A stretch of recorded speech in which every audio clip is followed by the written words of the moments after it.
Amin. Oke, saya belajar dari eh, seorang teman yang dia adalah sales gitu lah. Ada berapa banyak sales di tempat ini? Sales marketing, yang kerjanya sales marketing? Gak ada? Gak ada sales di tempat ini? Pak Budi aja? Em, saya dikasih tahu gini sama teman saya.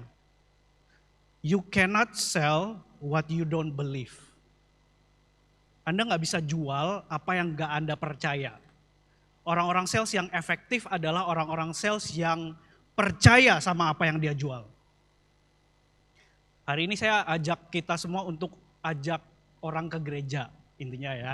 Supaya mengisi bangku-bangku kosong yang ada. Tapi berapa banyak dari kita yang percaya sama yang namanya gereja? How many of us still believe in the church? Ada? Saya percaya kalau misalnya Anda percaya sama gereja, apa bagusnya, apa maknanya datang ke gereja, Anda bisa jual. Anda bisa bersaksi di luar sana bahwa I get something here. Saya dapat sesuatu di sini. Dan saya percaya kamu juga akan dapat sesuatu di sini. Amin, saudara? So hari ini kita akan bicara tentang the church. Gereja. Hal basic aja. No, I'm not talking, saya tidak sedang bicara waktu kita ngomong the church, saya nggak sedang bicara tentang New Tribe Bali aja. No. Saya bicara tentang gereja secara besar. Yang Alkitab katakan adalah tubuh Kristus. Saya bicara kepada sebuah kegerakan di hari Minggu di mana semua orang percaya di seluruh dunia berkumpul di satu tempat sama-sama meninggikan nama Yesus. So it's larger, lebih besar dari cuma New Tribe Bali. The church, sama-sama bilang the church. Beberapa dari kita firman hari ini akan akan jadi reminder, akan jadi pengingat lagi. Diingetin lagi bagaimana gereja adalah bagian penting dari kehidupan kita sebagai orang percaya.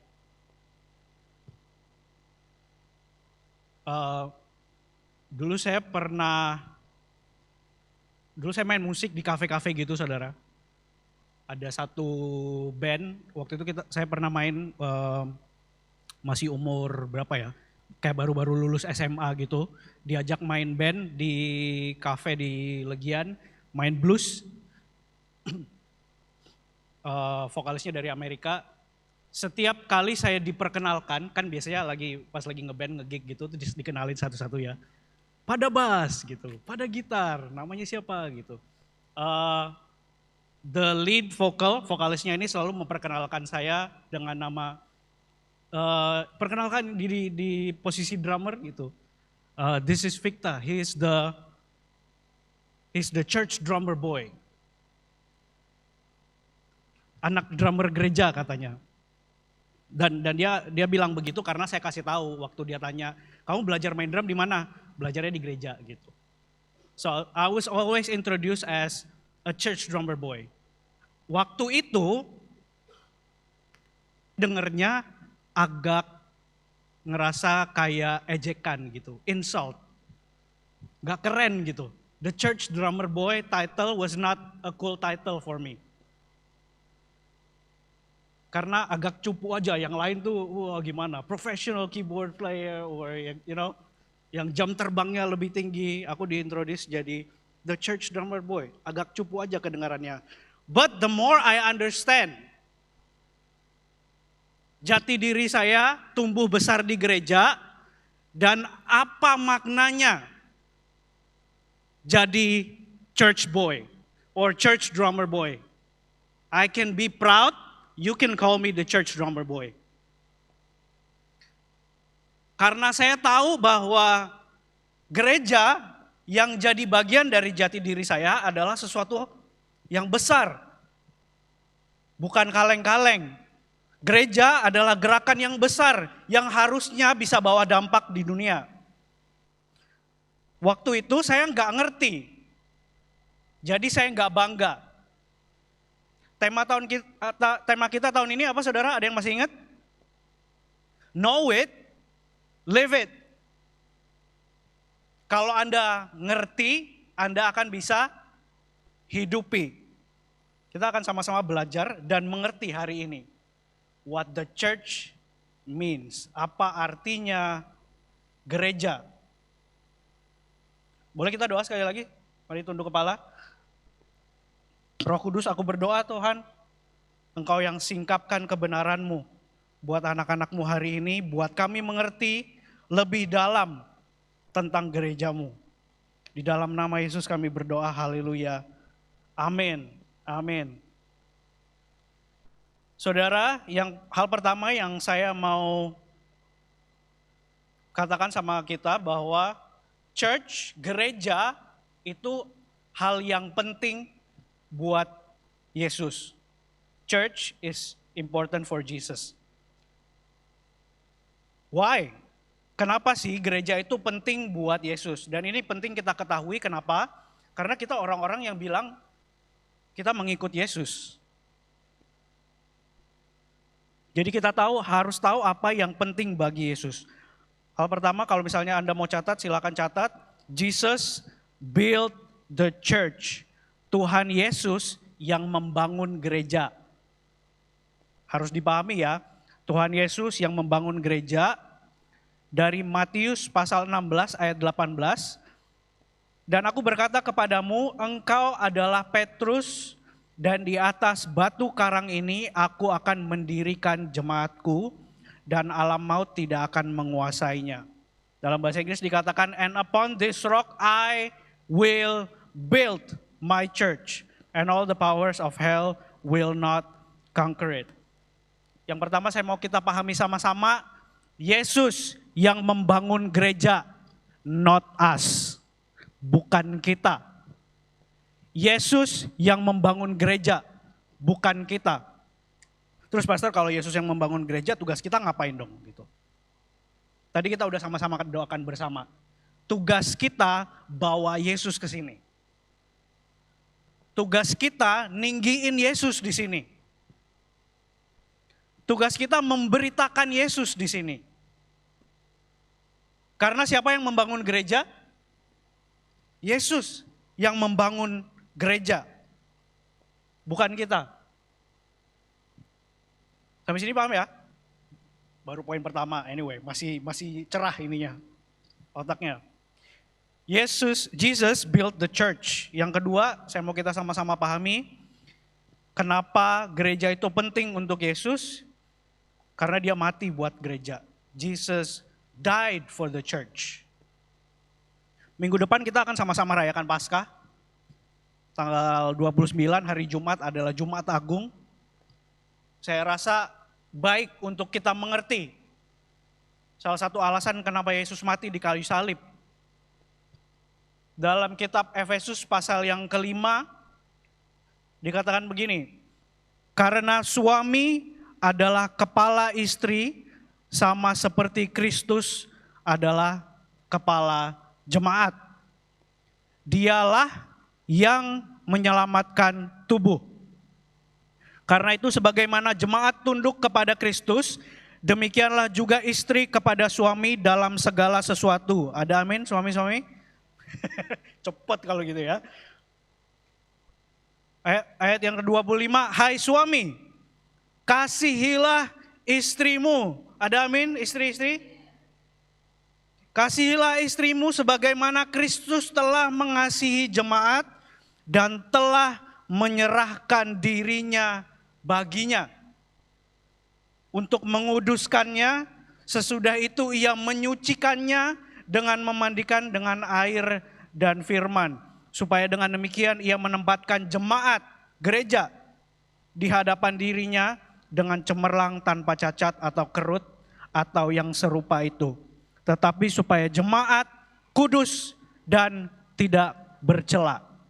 Lebih berat mana, PR-nya suami apa PR istri? Sama aja. Jesus died for the church. Kristus mati buat gereja. Kenapa? Karena di dalam gambaran ini, gereja adalah mempelainya Kristus. Saudara, sejelek-jeleknya, sepahit-pahitnya Anda sama gereja. Ada yang pahit gak sama gereja? Seburuk-buruknya pengalaman Anda sama gereja, gereja tetaplah mempelai Kristus. Kebenaran ini gak bisa dipungkirin. Apakah gereja sempurna? Ya enggak. Tapi dia tetaplah mempelai Kristus. Suami, saya mau tanya. Berapa banyak suami di tempat ini? Suami, halo? Suami? Jangan ngaku-ngaku sih kalau Anda sudah jadi suami, oke? Suami, saya mau tanya. Suatu hari Anda duduk di coffee shop, lagi menikmati kopi, Vietnam drip. Harus Vietnam drip. Tiba-tiba meja di belakang Anda, kedengaran percakapannya. Ternyata ibu-ibu, jangan ibu-ibu lah, biasanya yang ngegosip ya ibu-ibu sih. Sedang ngomongin istri Anda. Dan you know itu istri Anda yang diomongin. Perasaan Anda gimana? Suami-suami, Anda lagi nongkrong di coffee shop, meja di belakang Anda lagi ngobrol, tiba-tiba ngomongin, ngegosipin istri Anda dan diomongin hal-hal yang buruk gitu. Perasaan Anda?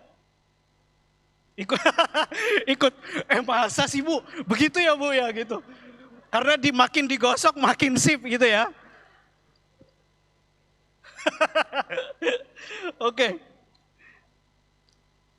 Pak, saya nggak tahu Anda bagaimana dengan Anda, tapi kalau saya, kalau ada yang ngomong tentang yang hal buruk tentang istri saya, dan saya kenal betul istri saya dan dia nggak pernah lakukan hal-hal yang buruk, no matter, saya akan tinggalkan kepastoran saya dan saya akan ajak bicara dia sebagai seorang Victa. Bro, gitu. Or sis, Bu, I don't know. Tapi apa sih kalau misalnya, karena gini, Anda bisa ketawa soal gosip-gosipan ini. Tapi banyak dari kita yang sengaja atau tidak sengaja ngomongin istrinya Tuhan di belakang. Gitu. Banyak dari kita yang dalam percakapan-percakapan kita ngomongin mempelainya Tuhan. Entah itu baik atau entah itu buruk gitu. Ya gak sih? Ya gak sih? Jadi hati-hati. Gini, saya mau kasih solusi yang baik. Kalau misalnya Anda mau ngomongin. Kalau ada istri orang yang kelakuannya jelek mungkin. Mungkin itu betul, maksudnya benar mungkin dia kelakuannya jelek. What do you do? Anda mesti ngapain gitu. Karena most of the time mungkin yang Anda omongin tentang sebuah gereja atau tentang gereja, ya ada benarnya dan itu faktanya gitu. Karena kayak tadi kita udah bilang, gereja gak semuanya sempurna. What do you do? Kalau saya saudara, kalau misalnya downgrade mengecewakan Anda atau melakukan hal buruk di hadapan Anda, datang sama saya. You tell me. Kasih tahu suaminya.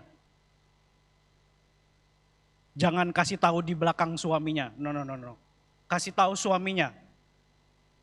Supaya saya bisa tegur istri saya. Same thing, boleh saya propose ini?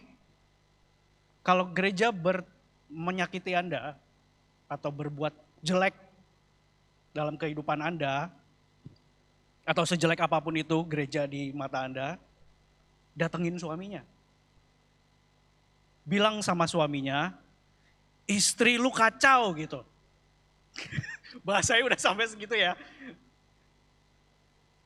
Right? Kita belajar hari ini bahwa gereja adalah mempelainya Kristus. Datang sama Kristus, kasih tahu. Saudara, saya mau ingetin lagi, God loves the church. Tuhan mengasihi gerejanya karena dia ini mempelainya. Dia mati buat gereja. Dia mati supaya tadi di ayat 26 dikatakan untuk menguduskannya sesudah ia menyucikannya. Supaya dengan demikian ia menempatkan jemaat di hadapan dirinya dengan cemerlang tanpa cacat atau kerut. Atau yang serupa itu. Saya percaya Kristus melihat gereja di masa depan yang akan datang adalah mempelai yang sempurna baginya. God loves the church. Pertanyaannya, do we love what God love? Apakah kita mengasihi apa yang Tuhan kasihi?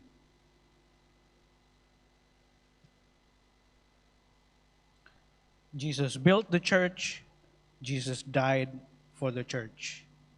Hari ini kita sama-sama belajar original plan for the church.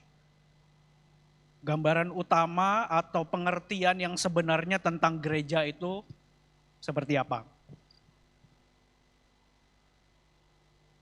Masih sigap saudara? Masih hadir? Boleh kasih kemuliaan bagi Allah? Supaya tidak ngantuk.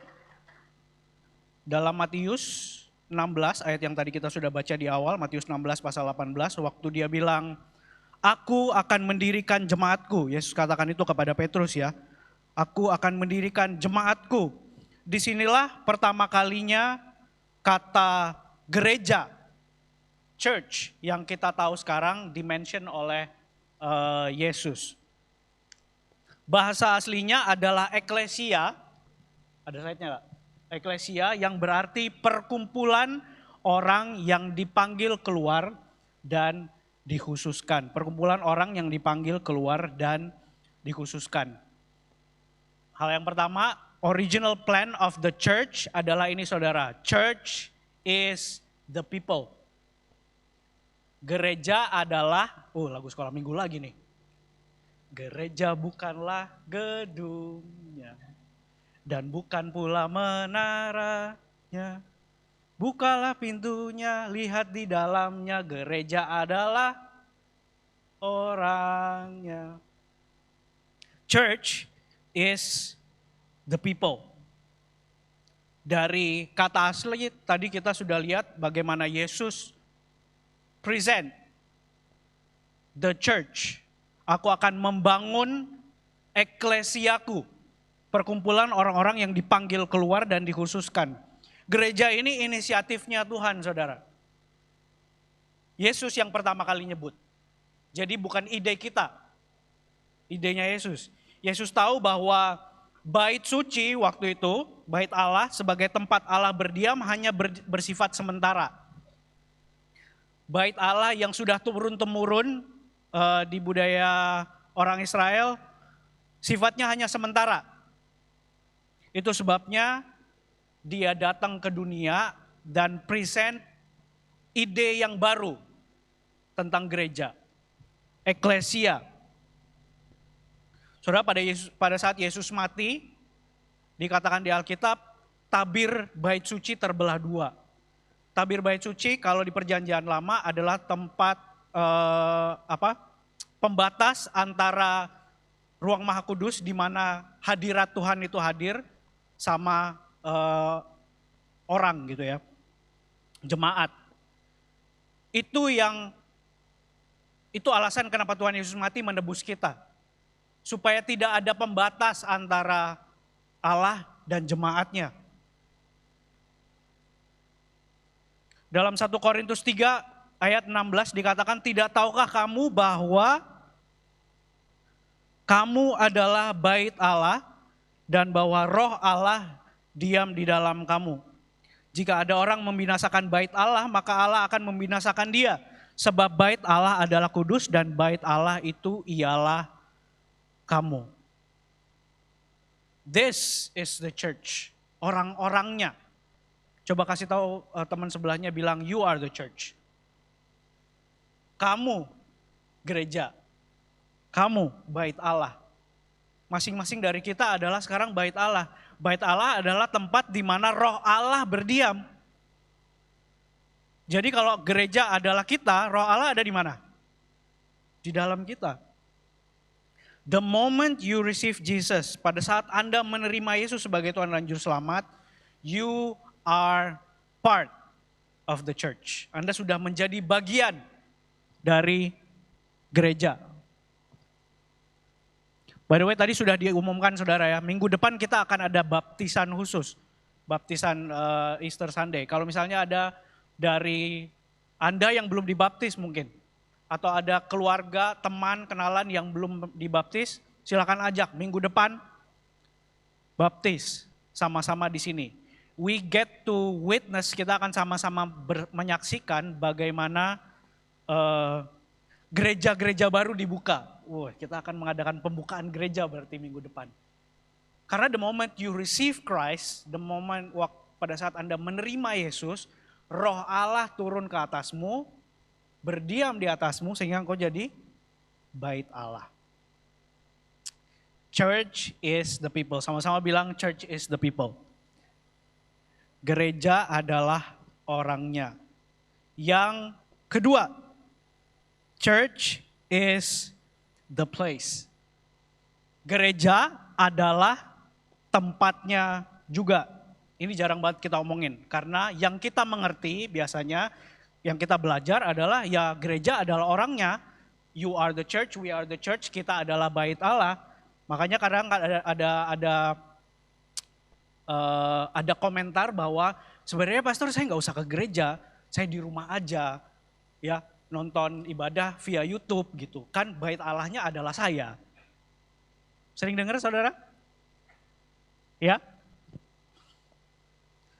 Saya mau kasih tahu saudara, You don't need a place to meet. Anda nggak perlu tempat untuk ketemu kalau misalnya Anda cuma sendiri. Tapi tubuh tidaklah lengkap kalau hanya satu bagian saja. Berarti ya, gereja adalah tubuhnya Kristus. Tubuh tidaklah lengkap kalau hanya satu bagian saja. Kalau tubuh ada tangannya aja, lengkap nggak tubuhnya? Tubuh Kristus harus lengkap, harus jadi satu. Alkitab katakan you are chosen people, not chosen one. Engkau adalah umat pilihan, bukan orang pilihan. Dalam Kisah Para Rasul pasal 2 ayatnya 1, ketika tiba hari Pentakosta, waktu itu dikatakan semua orang percaya berkumpul di satu tempat. Gak ada di slide kayaknya. Ini Kisah Para Rasul 2 ayat 1. Ketika tiba hari Pentakosta, semua orang percaya kumpul di satu tempat. Anda tahu ya ceritanya, hari Pentakosta adalah hari turunnya Roh Kudus. Mereka diperintahkan untuk ngumpul sama Yesus. Janganlah engkau tinggalkan Yerusalem, tunggulah di sini sampai engkau menerima kuasa. Mereka menerima kuasa Roh Kudus. Kemudian pada hari itu juga, pada saat mereka ngumpul, mereka menerima kuasa dari Roh Kudus. Petrus berkhotbah, 3.000 orang percaya dan dibaptis, dan disitulah gereja yang pertama muncul. Kemudian jemaat ini, gereja ini, eklesia ini yang mula-mula, baru di kisah Rasul pasal 2 ayat 42 dikatakan mereka bertekun dalam pengajaran rasul-rasul, dalam persekutuan, sama-sama bilang persekutuan. Dan mereka selalu berkumpul, halo? Kalau Anda berkumpul perlu tempat nggak? Iya. Sekarang Zoom juga jadi tempat ya untuk ngumpul ya. Mereka berkumpul untuk memecahkan roti dan berdoa. Dengan bertekun dan dengan sehati mereka berkumpul tiap-tiap hari di dalam bait Allah. Mereka memecahkan roti di rumah masing-masing secara bergilir dan makan bersama-sama dengan gembira dan dengan tulus hati. Saudara, gereja mula-mula, eklesia yang pertama adalah gereja yang ngumpul. Selalu ada di dalam persekutuan, bersekutu bersama. Kenapa? Dikatakan di ayat 46 tadi mereka berkumpul di bait Allah.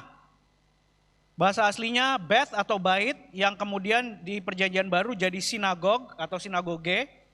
Artinya assembly point. Tempat ngumpul, tempat bersekutu, assembly point. Saudara, kenapa gereja perlu ngumpul? Karena there is power in assembly. Ada kuasa di dalam persekutuan. Berapa banyak dari Anda yang suka putar-putar balik adegan di mana Captain America bilang, Avengers! Assemble. Adrenalin naik langsung. There is power in assembly. Ada kuasa di dalam persekutuan. Anda mungkin bilang Anda kuat sendiri, tapi lihatlah persekutuan ini. Iman segini banyak orang akan bantu iman satu orang yang mungkin melalui minggu-minggu yang susah. There is power in assembly. Ada kuasa yang bekerja pada saat jemaat bersekutu. Pada saat jemaat bersekutu, gereja itu berfungsi sebagaimana mestinya. Tubuh itu berfungsi sebagaimana mestinya.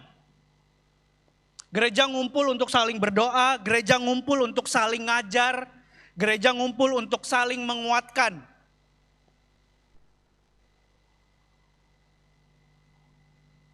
Jadi perlu ke gereja nggak? Halo? Perlu, banget. Ibrani 10 ayat 24, dan marilah kita saling memperhatikan supaya kita saling mendorong dalam kasih dan dalam pekerjaan baik. Janganlah kita menjauhkan diri dari pertemuan-pertemuan ibadah kita. Kalau ketemuan perlu tempat enggak? Seperti dibiasakan oleh beberapa orang, tapi marilah kita saling menasehati dan semakin giat melakukannya menjelang hari Tuhan yang mendekat. The church is the place. Gereja adalah tempatnya. Tempat apa? Tempat ngumpul, tempat bersekutu. Ya. Anda belajar sesuatu nggak hari ini? Yang pertama, the church is the people. We are the church. Gak harus di sini ngumpulnya. Pada saat kita keluar nanti makan siang ngumpul di Juice, kita ngobrol, kita berdoa bersama, nguatin sama-sama, ada gereja di Juice. Ya, iya betul. Amin. Pada saat Anda ketemu orang di jalan, ketemu salah satu jemaat, saling sapa, apa kabar gitu, how's your week? Boleh nggak kita doa sama-sama? Anda berdoa di pinggir jalan, 2-3 orang berkumpul, di situ ada Yesus, ada gereja di situ, ada gereja pinggir jalan. Church is the people, but also church is the place. Nah, since kita udah sama-sama mengerti dan kita sudah sama-sama tahu kebenaran-kebenaran ini, so how do we live as the church? Bagaimana kita menghidupi identitas kita sebagai gereja? Ada berapa banyak gereja di sini? Boleh angkat tangan kalau misalnya. Oke, church, how do we live as a church? Bagaimana sih kita, the people, hidup dan bukan hanya eksis sebagai gereja? Yang pertama, saya kasih 2 poin aja, habis itu kita akan doa dan tutup ibadah ini. Yang pertama, hadir.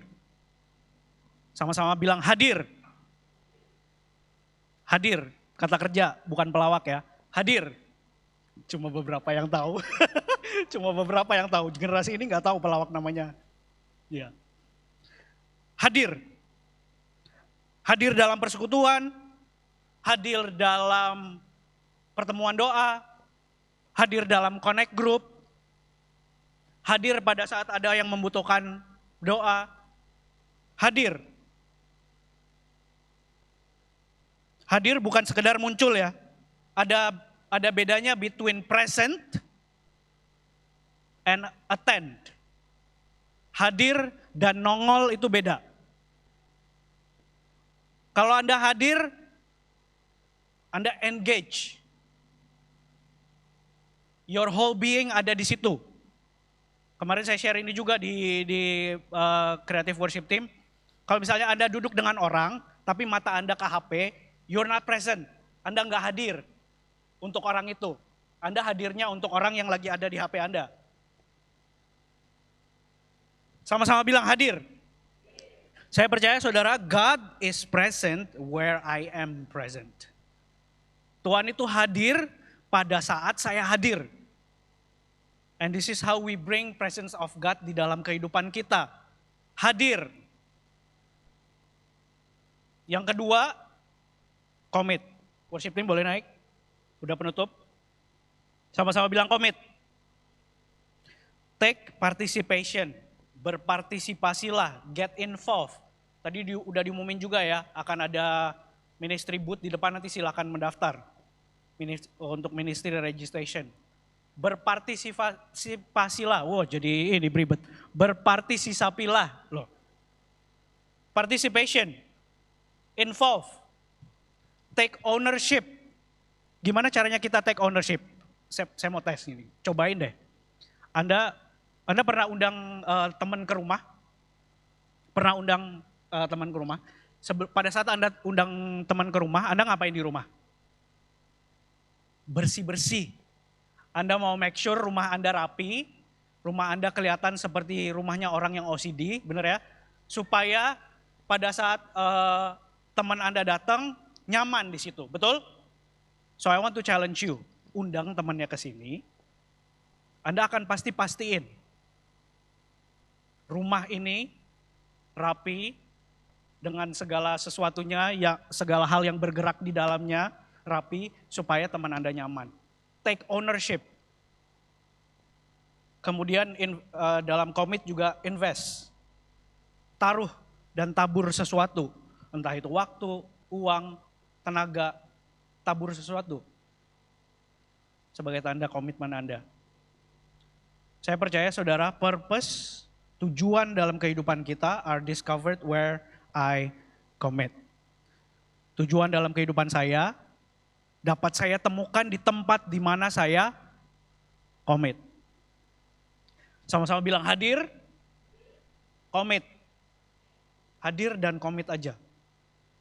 Saya percaya pada saat Anda bisa hadir dan Anda bisa komit, gereja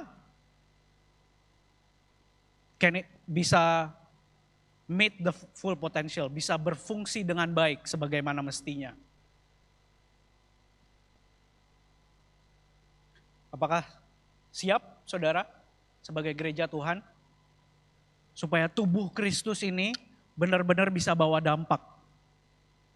Saudara, gereja berfungsi bukan buat yang ada di sini, no. Gereja berfungsi dan hidup supaya bawa dampak di luar sana. Supaya lebih banyak orang tahu tentang Yesus, memberi diri buat Yesus, dan menjadi bagian dari tubuh ini.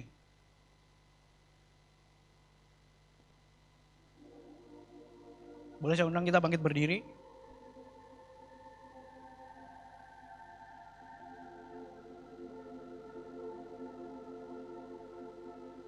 Ada satu lagu lama yang kita mau nyanyiin. Well, boleh naik aja. Sebelum kita tutup. Berapa banyak dari Anda yang siap menjadi gereja yang hidup? Bukan hanya di sini, bukan hanya di New Tribe Bali, gereja yang hidup, yang siap berfungsi sebagai gereja di luar sana. Sehingga nanti dunia bisa lihat, ini loh tubuh Kristus yang bersekutu, yang saling menguatkan sama-sama, yang saling memberi dan melayani. Ini loh gereja yang sebenarnya.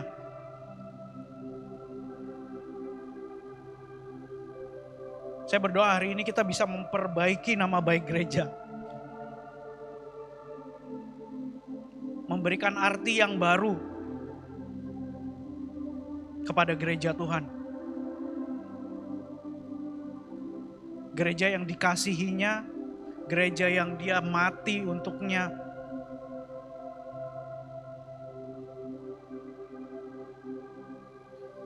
jadikan aku Tuhan.